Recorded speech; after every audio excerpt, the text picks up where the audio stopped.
पढ़ने का मटेरियल क्या होना चाहिए।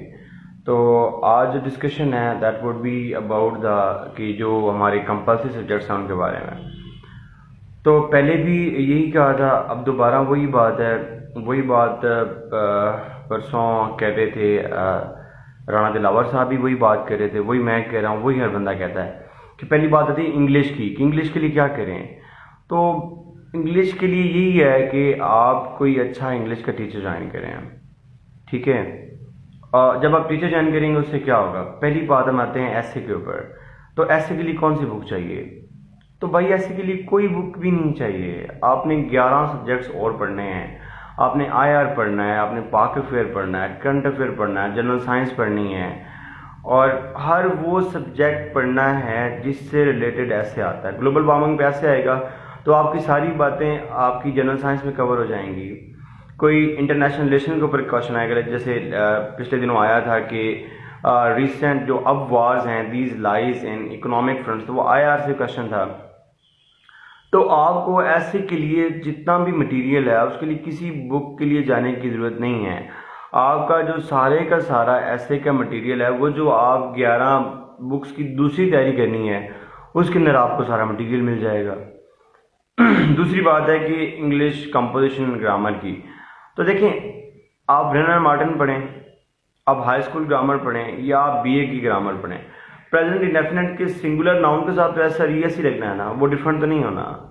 पास्ट इंडेफिनेट में डिड लगना है और सेकंड फॉर्म लगनी है, वो भी डिफरेंट नहीं होना। इसका मतलब है कोई भी आप बुक पढ़ लें, इट डजेंट मैटर, ठीक है।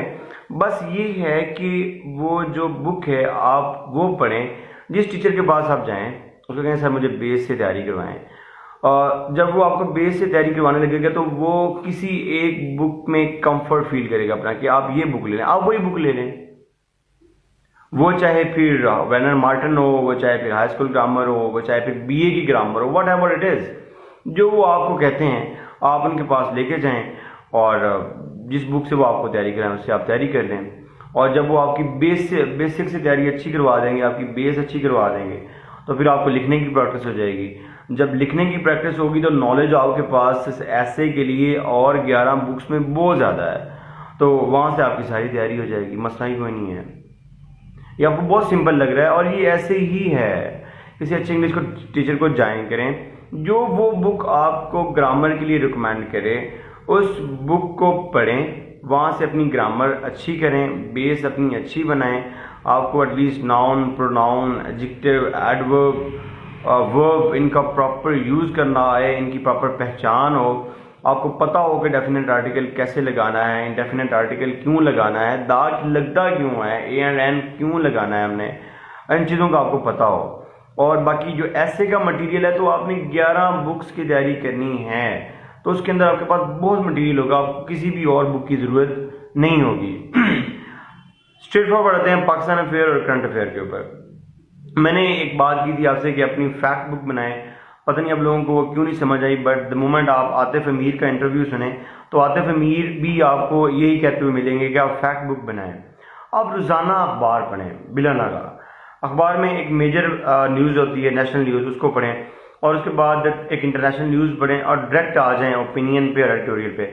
सिर्फ एक ओपिनियन पढ़ें, सिर्फ एक एडिटोरियल पढ़ें। वो एक ओपिनियन, एक एडिटोरियल रोज़ किसी एक टॉपिक को एड्रेस कर रहा होगा, या वो पाक अफेयर पे होगा, या वो करंट अफेयर पे होगा, या वो इकोनॉमिक इशू पे होगा, या वो वुमेन एम्पावरमेंट पे होगा, या वो एजुकेशन पे ऊपर होगा, या वो डेमोक्रेसी के ऊपर होगा। अपना रजिस्टर बनाएं, उसमें मुख्तलिफ हेड्स बनाएं कि ये पाक अफेयर है, ये करंट अफेयर है, ये डेमोक्रेसी है, ये एजुकेशन के ऊपर है। तो जो वो ओपिनियन या एडिटोरियल आप रोज़ाना की बेस पे पढ़ें, उसमें से जो जो पॉइंट्स निकलें आप उनको अपने सेलेक्टेड जो हेड्स बनाए हैं उनमें लिखते जाएं।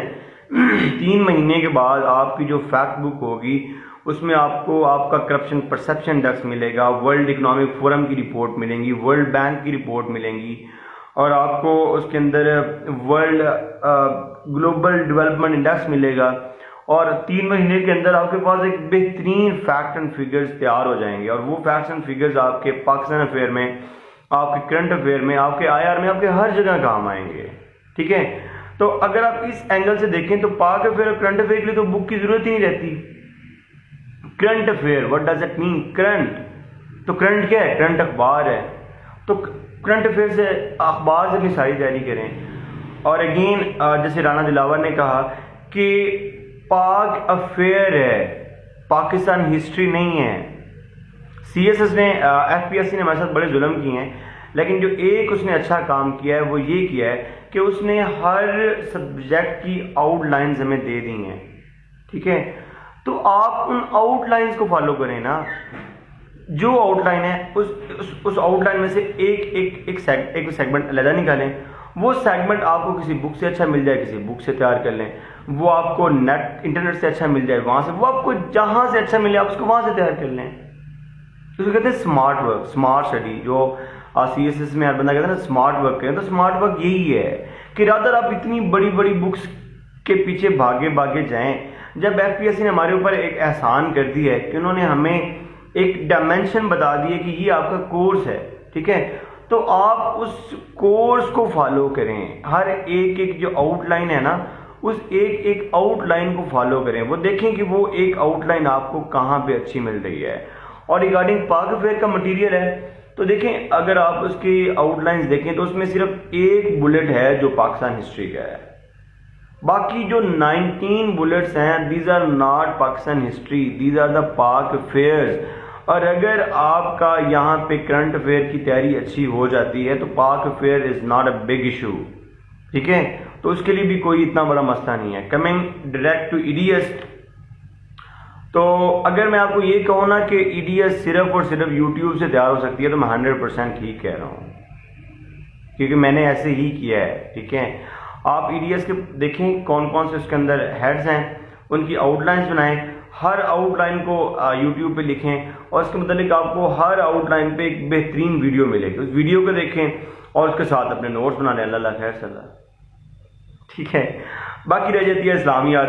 तो काफ़ी सारे लोग पूछ रहे थे कि इस्लामियात उर्दू में करनी, इंग्लिश में करनी है। भाई जिसमें आपकी सारी एजुकेशन है, अगर आपने उर्दू में पढ़ी है तो आप उर्दू में कर लें, अगर आपने इंग्लिश में पढ़ी है तो आप इंग्लिश में कर लें। इसमें कौन सी रॉकेट साइंस है? मैं उर्दू मीडियम से था, मैं सारी जिंदगी उर्दू मीडियम पढ़ा। तो मैं मिसाल देता हूँ, मतलब मिसाके मदीना है, ठीक है, इंग्लिश में क्या होगा? Charter of Medina.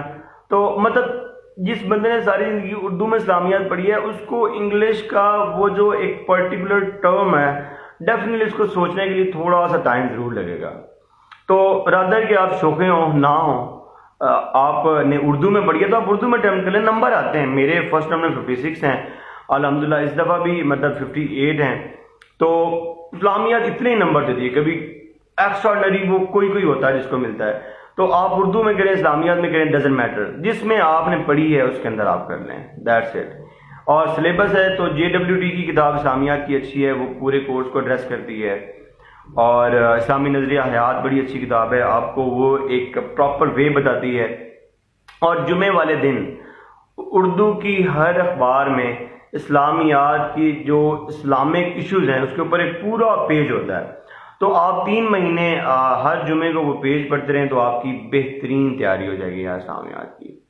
तो ये कोई रॉकेट साइंस नहीं है कि पता नहीं मटेरियल कोई आसमानों से आता है और पता नहीं वो मटेरियल क्या आता है, कुछ भी नहीं है यार, इट्स वेरी सिंपल, बस आपने उसको अंडरस्टैंड करना है। और आखिरी बात ये है कि यार I am very very sorry, मुझे उम्मीद नहीं थी कि ऐसा होगा, लेकिन ऐसे ही हो रहा है। अब अगर मुझे कोई बंदा मैसेज करके ये पूछ रहा है कि सर आप मुझे CSS की एज बता दें, मैंने BA कर लिया तो क्या मैं CSS के लिए क्वालिफाई कर सकता हूँ या नहीं कर सकता, तो डेफिनेटली ये मैसेज तो फिर बंदे को ऑफेंड करते हैं ना। और मुझे कभी ज़िंदगी में नहीं लगा था कि ज़िंदगी इतनी मसरूफ़ हो जाएगी, लेकिन एनी हाउ ज़िंदगी बहुत मसरूफ़ हो गई है। तो जब आप लोग ऐसे मैसेज करेंगे तो फिर ज़रूर दुख लगता है कि यार मतलब ये क्या मुझसे पूछ रहे हैं। इसके लिए आप FPSC की वेबसाइट पे जा सकते हैं और इंटरनेट पे भरी पड़ी हैं ये चीज़ें। Then why you should ask from me. तो फ्रॉम नाउ मैं किसी के पर्सनल टेस्ट का मे भी रिप्लाई ना करूँ। हाँ, अगर किसी ने कोई बहुत पर्टिकुलर बात पूछी होगी तो मैं उसको ज़रूर रिप्लाई करूँगा।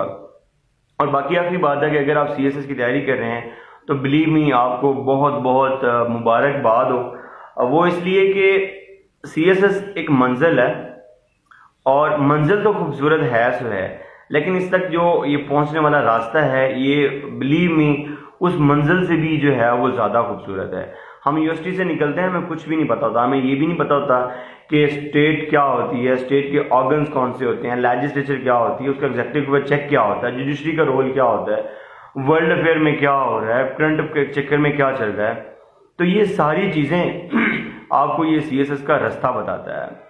तो अगर आप इस रास्ते पे हैं तो मुबारकबाद हो आपको, आप एक खूबसूरत रास्ते पे हैं और अल्लाह ताला आपको इसकी मंजिल का भी टेस्ट करने की तौफीक दे और अल्लाह ताला आप सबको कामयाब करें।